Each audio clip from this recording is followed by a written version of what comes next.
अनंत अंबानी आणि राधिका मर्चंट यांच्या विवाह सोहळ्यामुळे भारतीय विवाह पद्धतीला जगाच्या नकाशावर वेगळं स्थान मिळवून दिलं। आर्थिक, तांत्रिक आणि औद्योगिक क्षेत्रात भारत जेव्हा आपली ओळख निर्माण करत होता, त्याच वेळेला या भव्य विवाह सोहळ्यानं भारत हा आध्यात्मिक विश्वाची राजधानी आहे हे देखील दाखवून दिलं।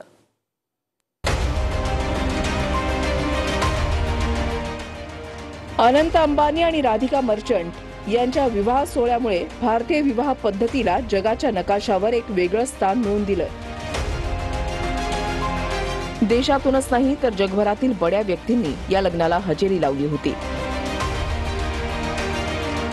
अनंत अंबानी आणि राधिका मर्चंट यांचा विवाह 12 जुलै 2024 रोजी मुंबईत जिओ वर्ल्ड सेंटरमध्ये पार पडला होता। पंतप्रधान मोदींपासून अनेक बडे राजकीय नेते, प्रसिद्ध कलाकार, खेळाडू, उद्योजकांनी या विवाह सोहळ्याला हजेरी लावली होती। या विवाह सोहळ्याला हजेरी लावणाऱ्या आंतरराष्ट्रीय पाहुण्यांची यादी हेच दाखवते की भारताचं आंतरराष्ट्रीय आकर्षण किती वाढलेलं आहे।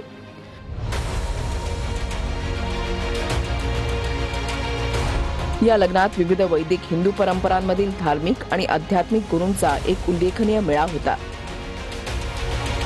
या विवाह सोहळ्यानं जगाची आध्यात्मिक राजधानी म्हणून भारताची प्रतिमा आणखी उजळवली।